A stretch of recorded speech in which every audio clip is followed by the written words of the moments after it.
ANA eLearning Academy is brought to you by CDN Graysheet, a trusted source of rare coin and currency valuations since 1963.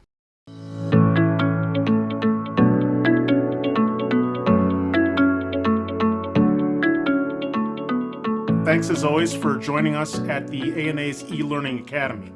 My name is Andy Dickus. I'm here at ANA headquarters in Colorado Springs, and we are happy that you could join today's program. I'd like to give a shout out and a hearty thank you to the Graysheet for their continued sponsorship of our e-learning program. We have another list on our website with upcoming programs, so definitely check this out.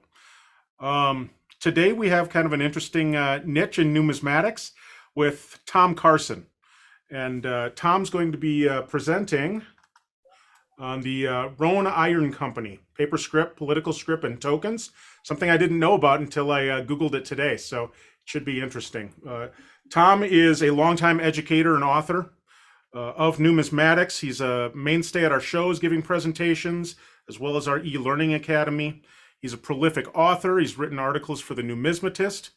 He co-wrote a book on Tennessee obsolete currency with Dennis Schafflutzer. Sorry for butchering that a little bit. So it should be an interesting presentation. Dennis, do you have your hand up? If so, you can put it in the chat function if you have a comment.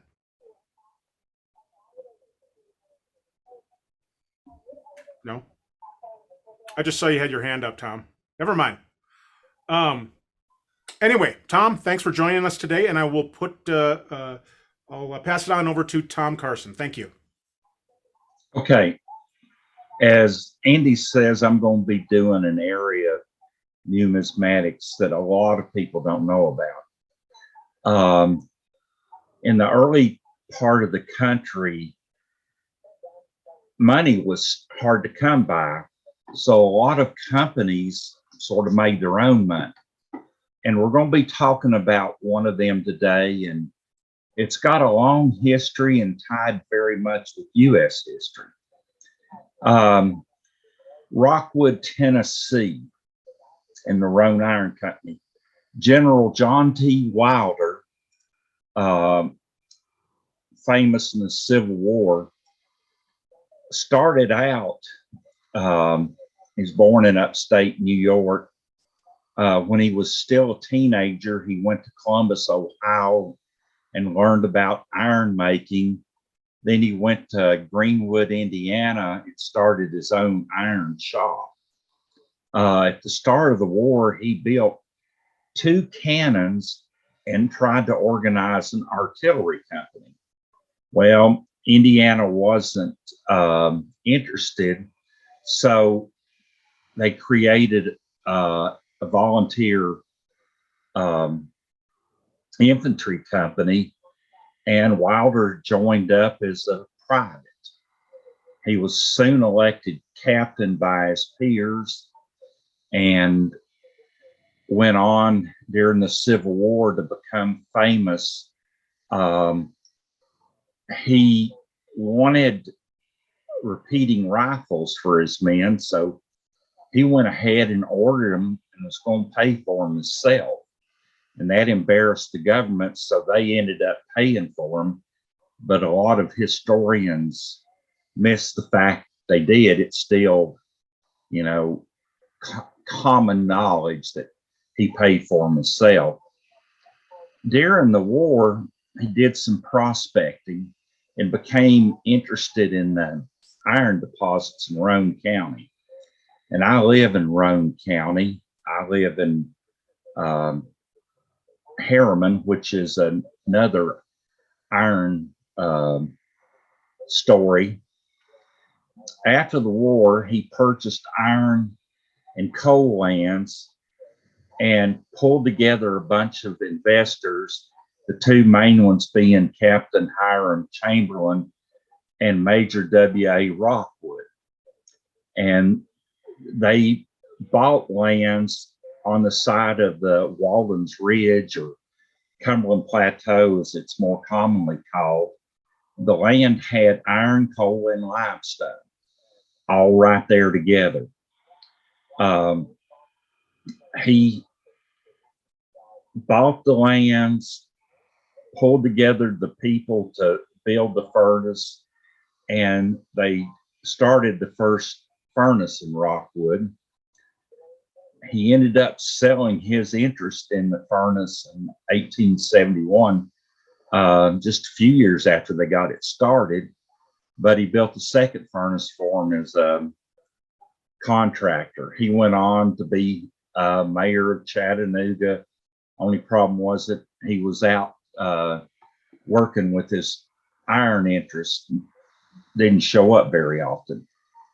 Okay, this picture is the first Rockwood furnace.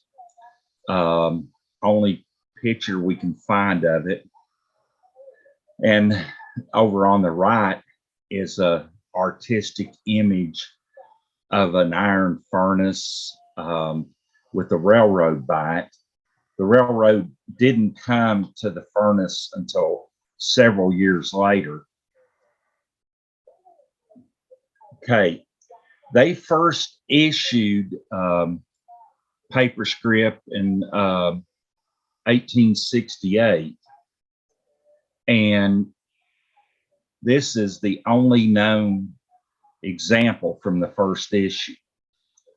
The gentleman, Professor Moore, wrote the book on the Roane Iron Company, speculated that they issued scrip before 1873, but this proves they did. As I said, Wilder sold his interest in it, but he stayed on and helped build the second furnace. And to keep the books separate, they had Rockwood furnace scrip. And this one,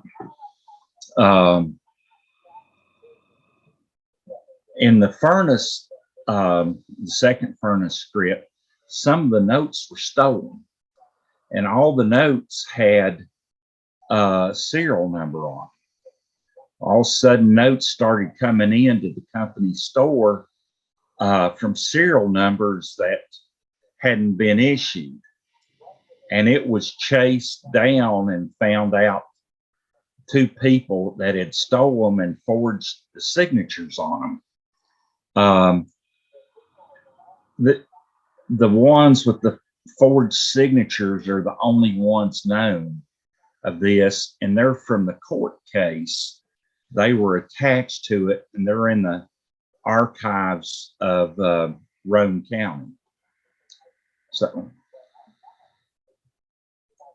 after Roane Iron Company got up and running, they had several issues of scrip.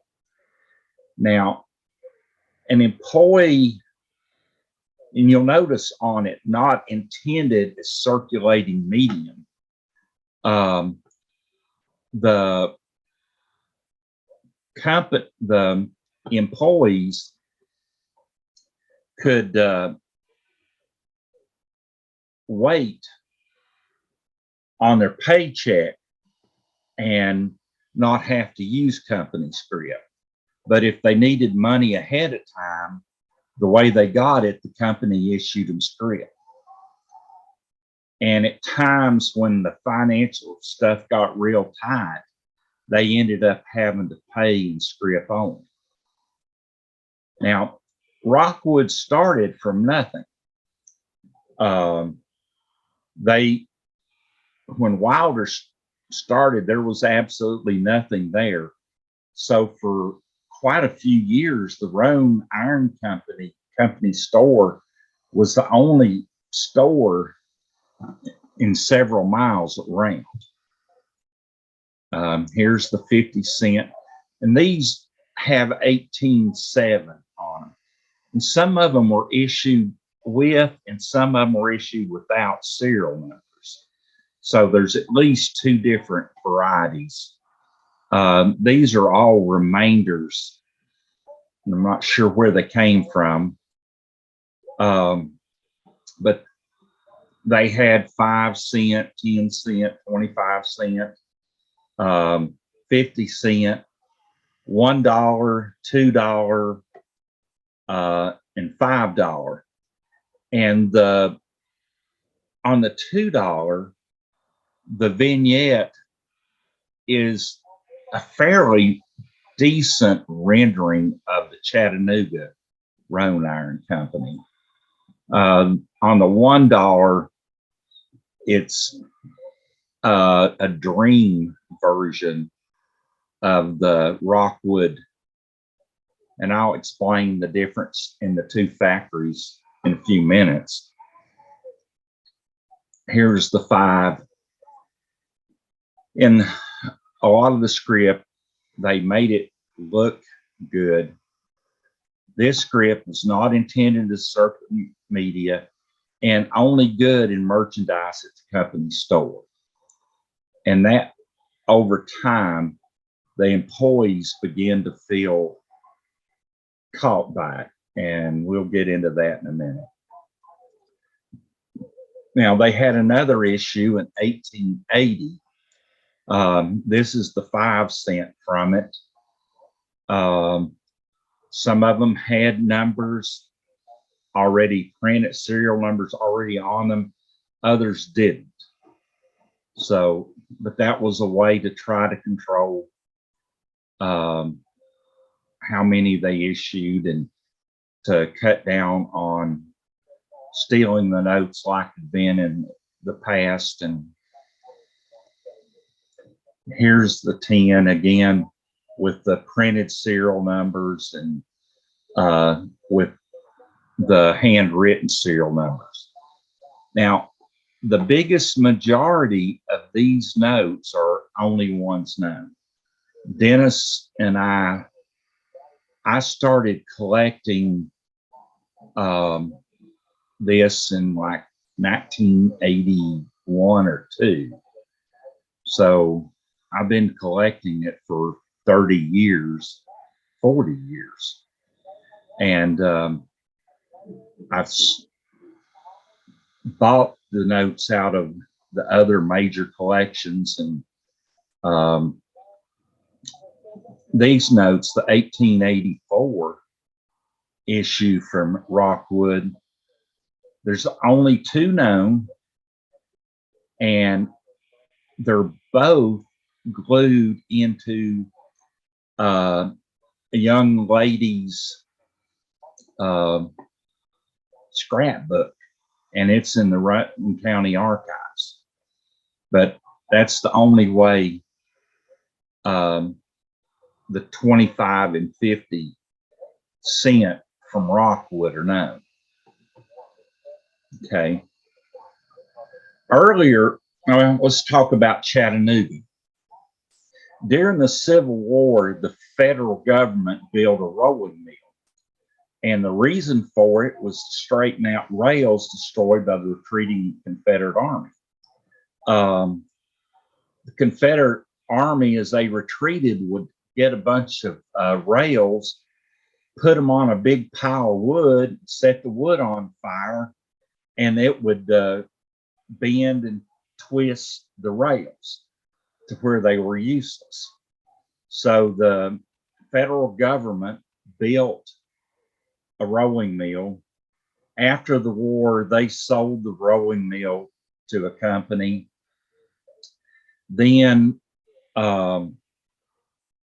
Roane Iron Company took on several new financial people around 1870, and they ended up buying the Chattanooga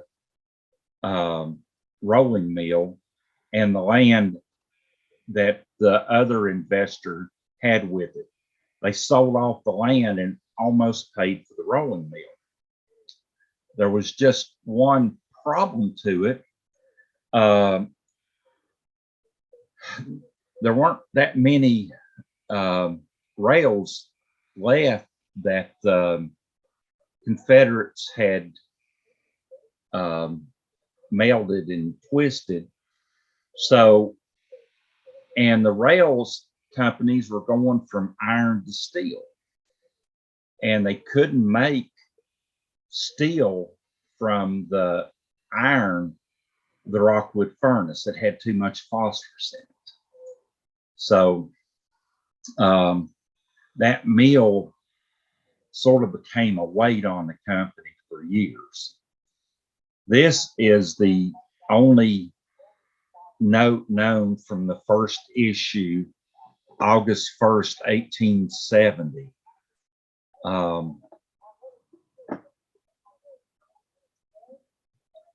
About 18, and I said earlier, 1871, Wilder sold out with all the adding new financial people, and some of the people were really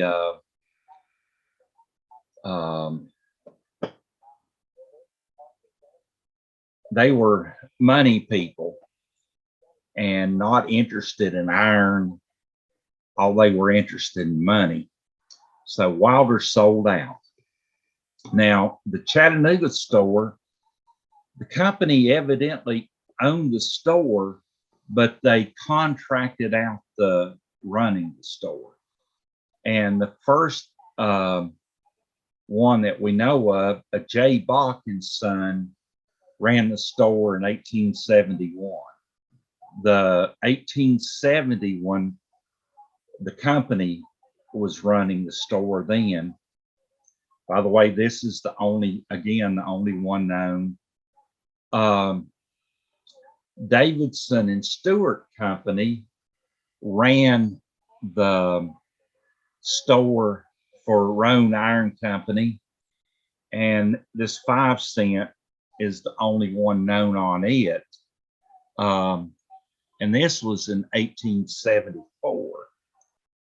Davidson and McGrath, the Davidson of Davidson Stewart and Company, had a store on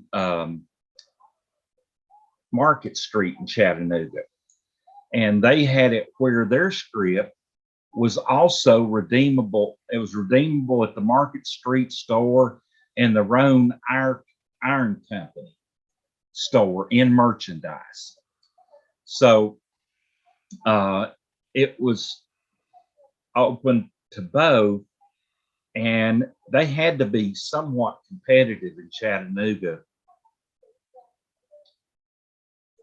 All right, let's go to the next one. Now, they had their last issue in Chattanooga in 1881. At that time, a Mr. Lindsay was running the store for them.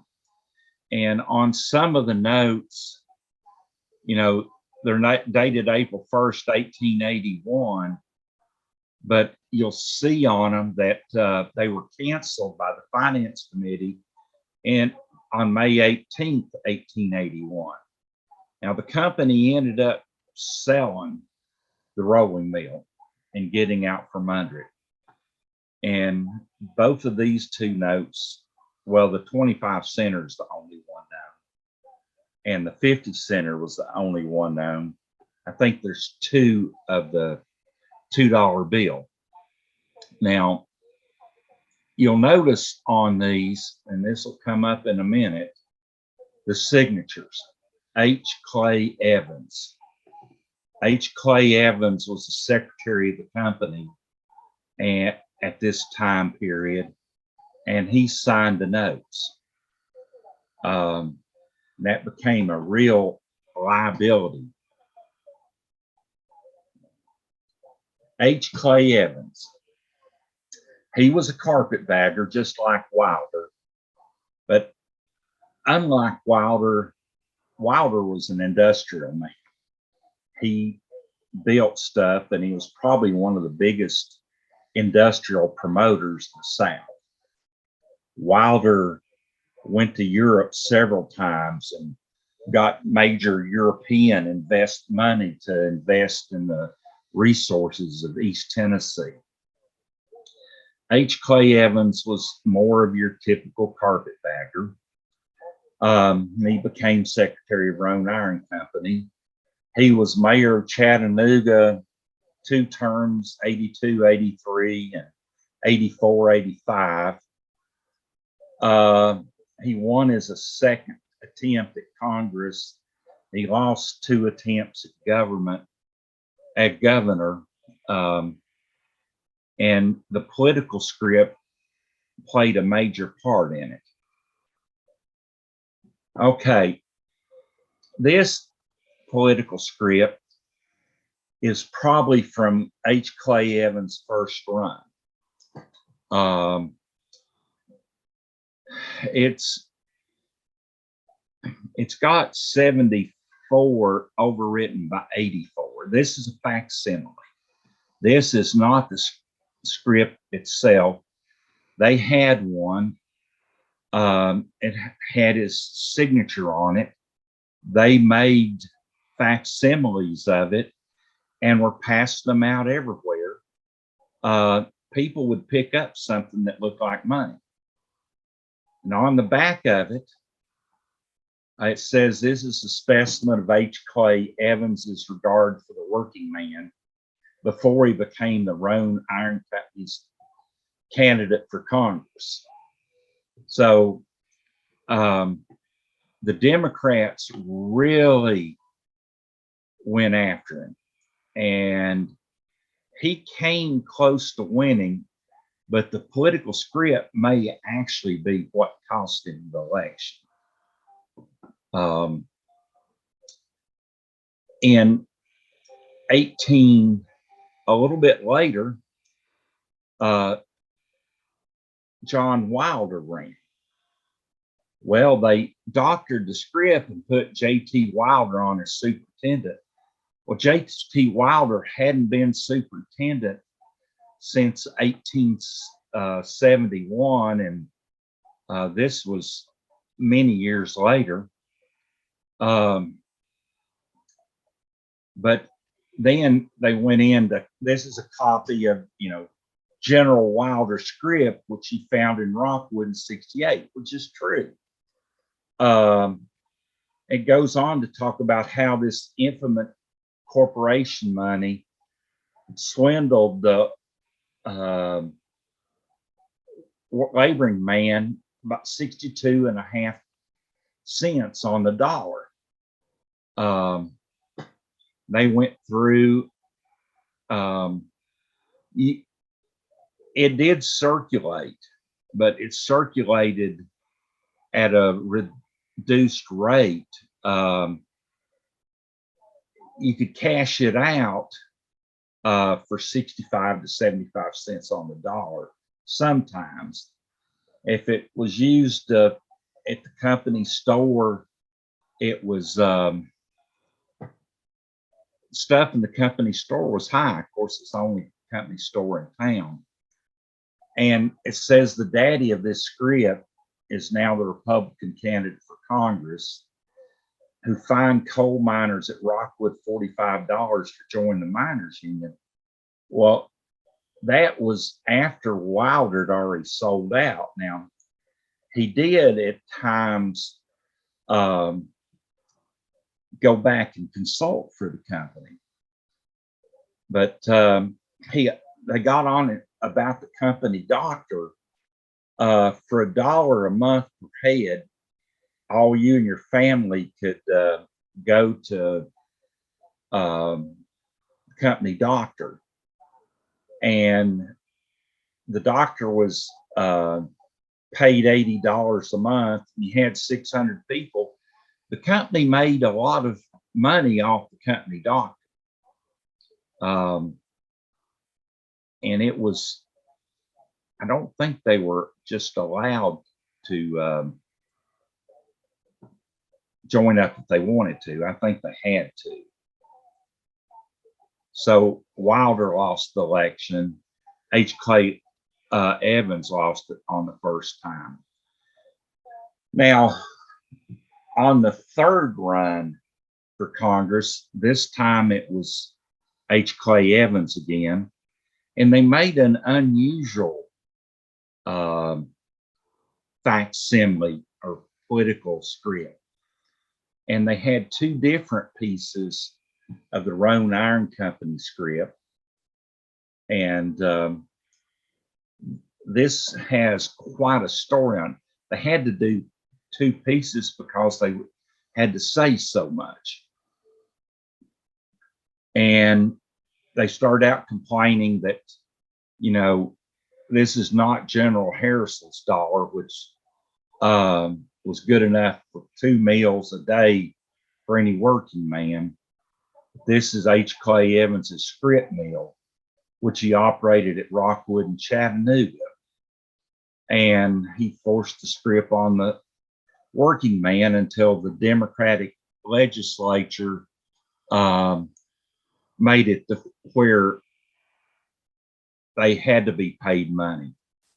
The company, I think, had paid money at times when the economy was good. When the economy was bad, they forced everybody into Scrip, and here talks about how it's deflated.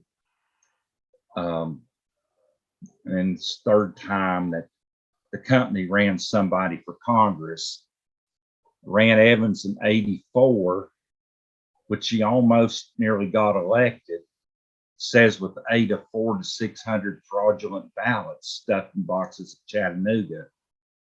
And that may be true.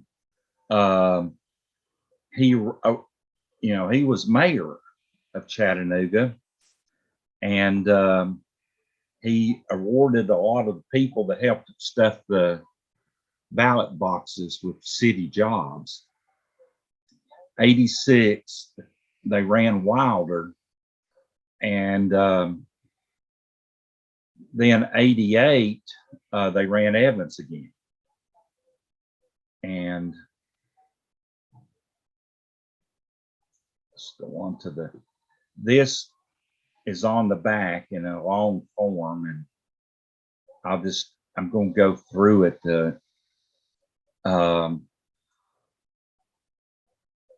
They blamed it on Evans for closing the rail mill. The rail mill was bleeding money. But they said he closed it to put 200 people out of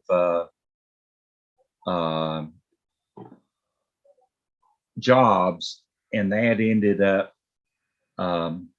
helping him in the race because there weren't as many mill workers around.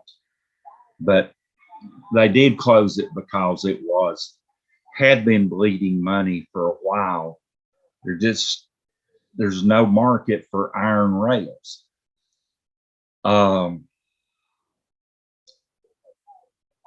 they talk about the trust, and the steel companies got together and they would reduce production at times in order to drive the prices back up. And so then let's go back over to more of it.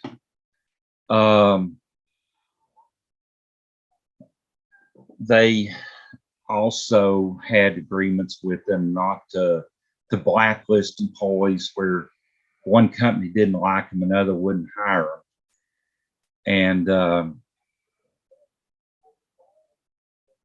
And this even went as far as you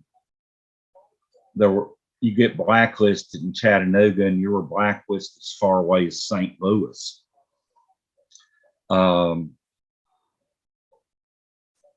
This Captain A.G. Sharp was part of the Chattanooga problem. I'll show it in just a minute. And something that became Sharp was the director of the Tennessee Penitentiary. And a lot of the southern states after the war, a major part of their income was leasing out convicts. And a lot of the iron companies and coal mining companies and stuff, if the miners started giving them too much trouble, they would bring in prison labor, and that started the Coal Creek War in the 1890s. And that's another interesting history. But I go on to say that H. Clay Evans was a major lieutenant of Colonel John C. Stanton, the manager of the infamous Alabama and Chattanooga Railroad. And they, in '69, got a major land grant from Alabama and millions of bonds on the state and started expanding the Wills Valley Railroad onto down into Alabama. Now, Stanton, in doing this, he diverted a fair amount of the money from those bonds, built a huge hotel in Chattanooga. He built his railroad real shabby, and he eventually drove it into bankruptcy. There were people that had pillowcases full of Alabama and Chattanooga meal tickets left over. And there's a second issue that says receivers to Alabama and Chattanooga, only it only had the Alabama and Chattanooga came in 20, 25, and 33 and a third cent. The receivers was only the 25 and 33 and a third. But Stanton, after he destroyed the Alabama and Chattanooga, ran for mayor in Chattanooga. And he ran against Temple. And Temple got a whole bunch of the Scrip that had rooster chickens on it, and stamped on them, Stanton's chickens come home to roost, Temple pays money. So Scrip was already a major political thing with that. And let's go back to, but Stanton got millions of dollars from Alabama. And I mean, he really did hurt Alabama. The railroad went into receivership, and when finally bought out, I think Erlanger bought a big part of it, saying by a foreign corporation. They talk about how Evans and his company's companions got rich. Well, this whole time, in Chattanooga, the carpetbaggers had played a lot of stunts with Chattanooga, and Dennis Schafflutzel, who co-authored the book on Tennessee obsolete currency, probably should do a presentation on this city script sometime. They called them warrants, and they warrant that you can use it to pay taxes or license, and then after a period of time, if you steal, you can redeem it for money. They started out issuing 1 year after date that they would redeem it. 1 year after date. Well, they issued so many that they started inflating, and then they had to come out with a second issue 3 years after date. And the city, there was some of the carpetbaggers, some of Wilder's friends. One of them was a city jailer. He would only accept payments to the jail in U.S. money. Then he would take the U.S. money and buy the Scrip at depreciated prices. It's the 1-year issue. After a year or so, the employees could sell it the week they earned it for 50 cents on the dollar, and it went down more than that. So he would get U.S. money, do it at 50 cents on the dollar, buy Chattanooga Scrip, and turn it over to the city. So he was making 50 cents a dollar off of every city fee he collected. And this really had a lot of people not happy, but this is some of the ways they got rich. But they go ahead and talk about how he really, a lot of this stuff is not politically correct anymore. But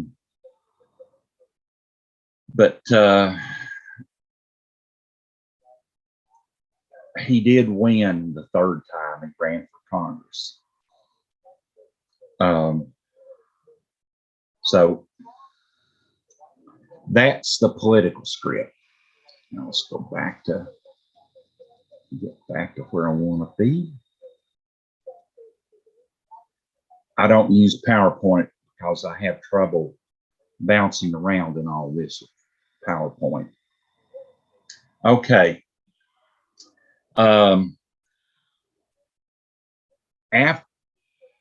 There's really, the company quit using Scrip as best we can tell after the late 1880s, or Tennessee required that they had to pay in money.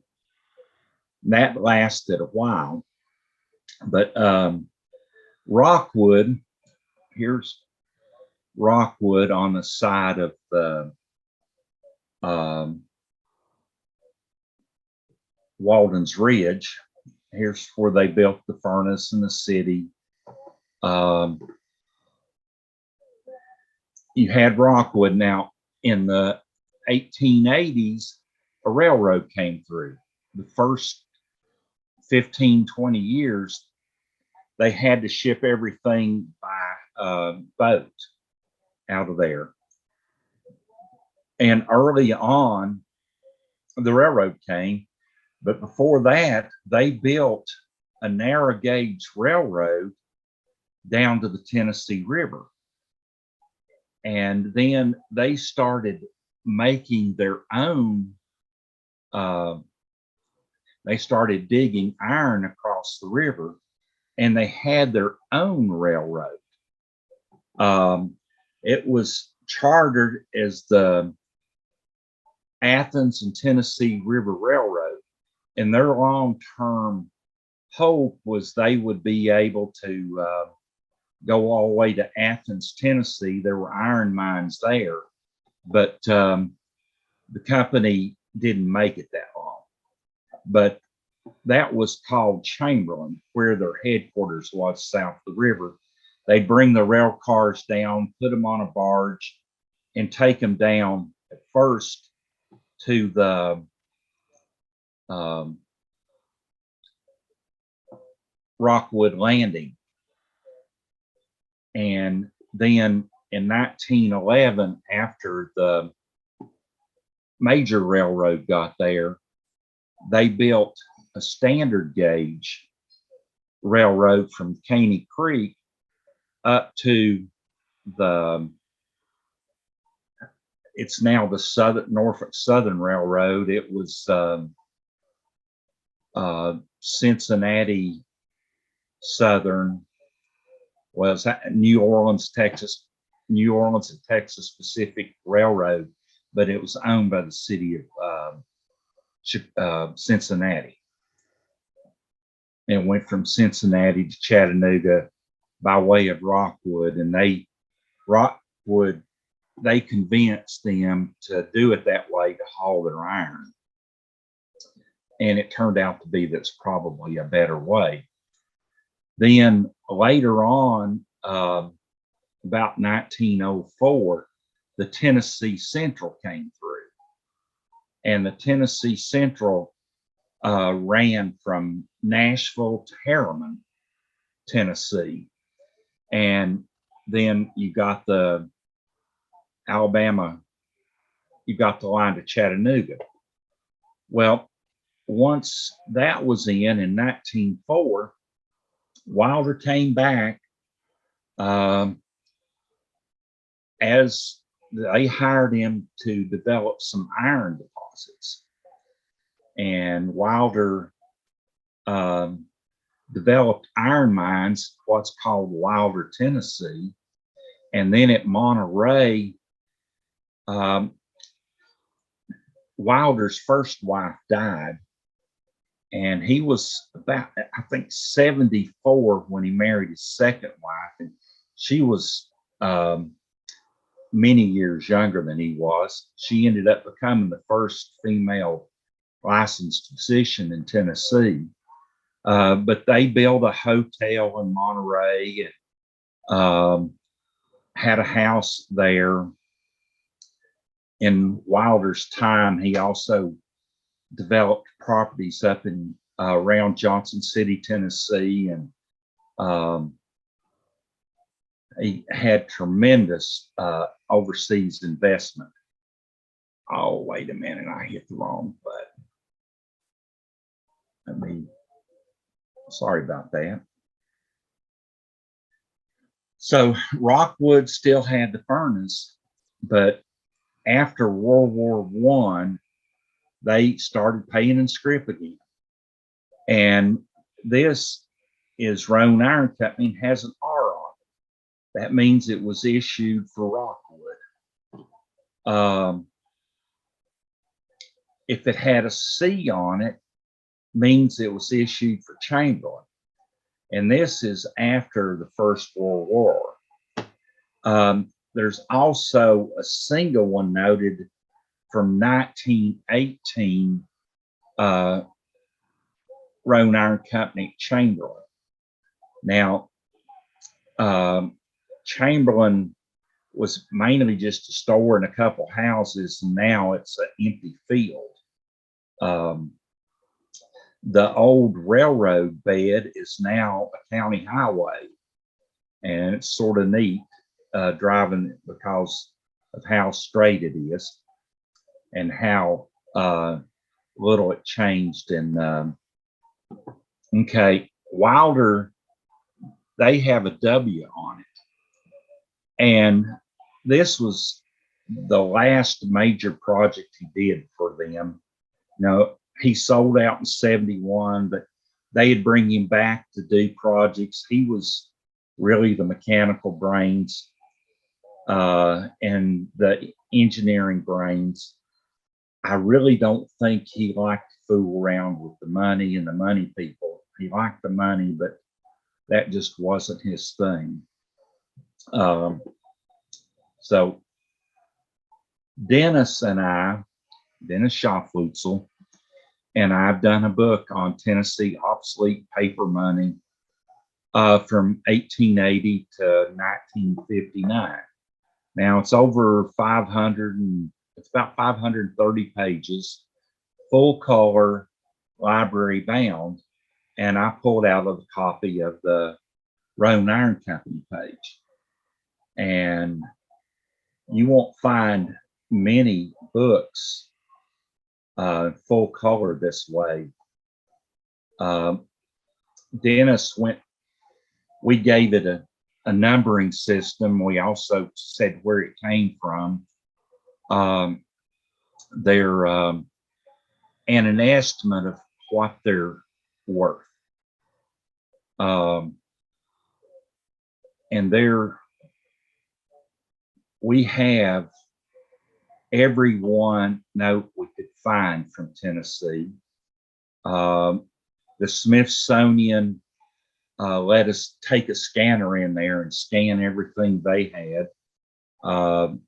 Museum of the Confederacy state archives, county archives, individual collections. We spent 16 years pulling this together.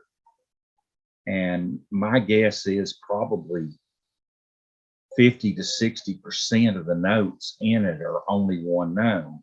But then there are other notes that, probably 150 is the max for any one note.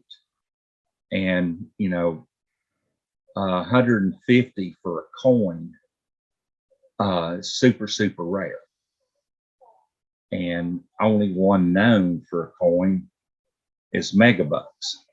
But this area, there can't be enough, as many collectors in it because there's just not enough material to go around. Okay, that's my talking for tonight. Any questions, comments? Let's have them.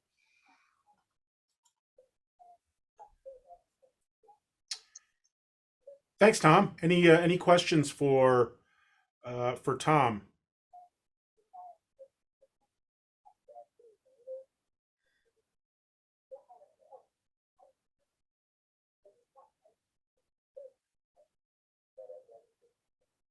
Andy, was this what you're expecting? Yeah, for the most part. I knew it was going to be Okay. on obsolete currency, and then some of the tokens on there. I was in and out, admittedly, Tom. I had to deal with some Okay. stuff, closing the museum and all that kind of stuff. So, I guess one question I have is,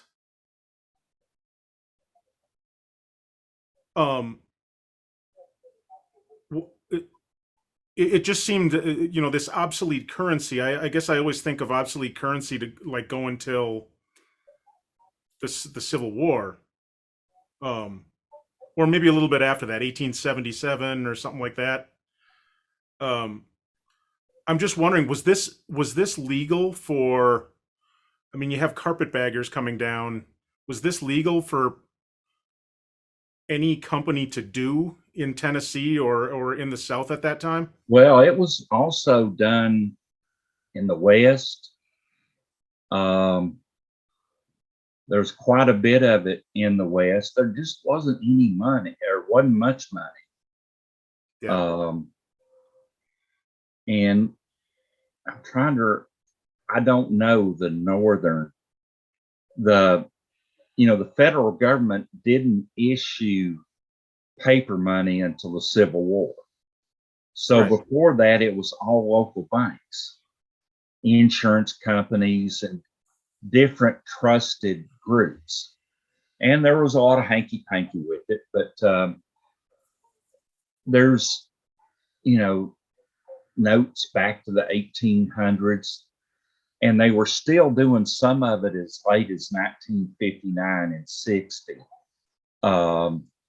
It was more like pages of coupons that they would give you, and they put your name on the page. And when you went to the company store, you tore off a 50 center and a 10 center to pay what you're buying. But yeah, it was done up till 1959, 60. And I guess just a follow-up question, with the carpetbaggers coming in, obviously they want to integrate the South back into the Union as much as possible. So with these production of this obsolete stuff, they weren't doing it. There wasn't like the threat of being arrested by the federal government or anything like that. There wasn't a. Well, that's why they put on all of it not intended as a circulating medium. Oh, okay. All right. Because there were some banks that issued money after the Civil War, their own, not national, but issued their own, and they were taxed. They had to put a 2-cent, or in some situations, a 5-cent federal income tax revenue stamp on their bills, and they had that printed right on them. A couple examples is the Office of South Carolina Railroad and the Bank of Mecklenburg, North Carolina. So to be circulating and be like Scrip, you had to pay a tax on it like it was a check.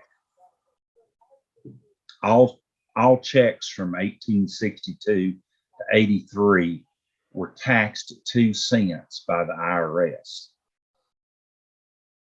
I probably need to do one on revenue stamped paper sometime, because it's a crossover.